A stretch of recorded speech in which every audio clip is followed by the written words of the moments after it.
আলাইকুম রহমতুল্লাহি আবরাকাতু। তো তোমরা সবাই কেমন আছো বন্ধুরা? আশা করি সবাই ভালো আছো। আলহামদুলিল্লাহ আমরাও ভালো আছি। তো আজকে আমার মা এসেছে, এই যে এই সব জিনিসগুলো মা নিয়ে এসেছে। আর এই যে রান্নারও সব জোগাড় হয়ে গেছে।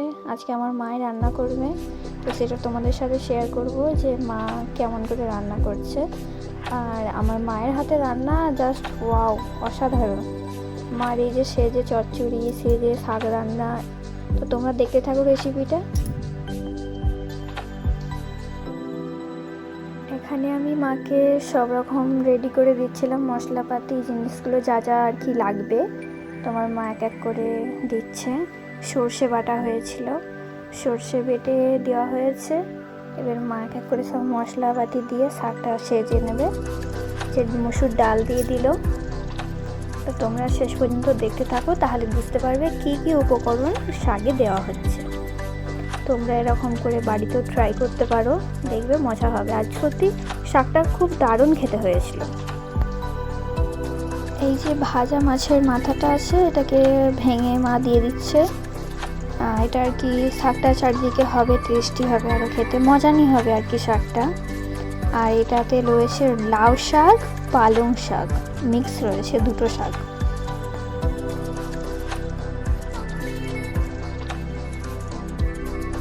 আর এখানে সব রকম মশলা একটু একটু করে দিয়ে দিচ্ছে, হলুদ, লঙ্কা গুঁড়ো, জিরে গুঁড়ো।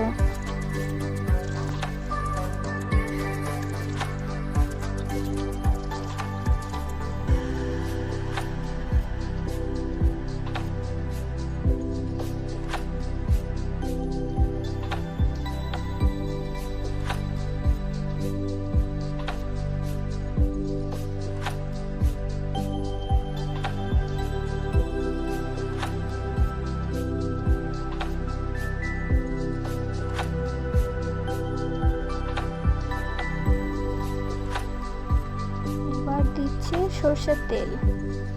সর্ষের তেল দিয়ে এবার এটাকে ভালো করে মাখতে হবে আর কি, মশলাগুলো যাতে আলু ডাঁটার মধ্যে সব লেগে যায়।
তারপর পরিমাণ মতন জল দিয়ে তার উপরে শাকটা দিয়ে গ্যাসে আর কি বসিয়ে দেব।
এবার শাকটা রেডি হয়ে গেছে। এবার হবে আলু চচ্চড়ি। ওই যে ল্যাটা মাছগুলো দেখিয়েছিলাম, সেগুলো দিয়ে একটা চচ্চড়ি করা হবে। সরু করে আলু কাটা হয়ে গেছে।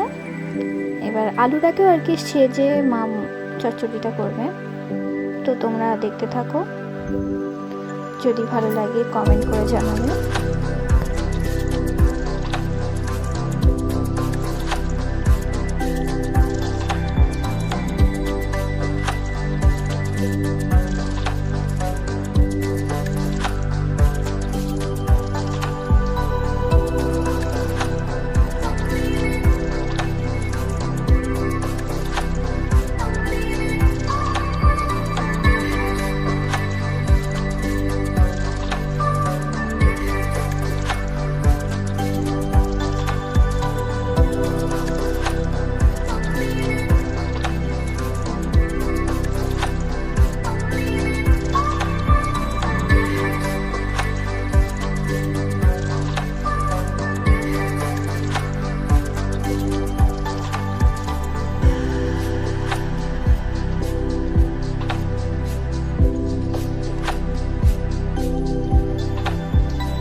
এই যে শাকটা ফুটে গেছে, প্রায় অর্ধেকটা সেদ্ধ হয়েই গেছে, এখনো হবে।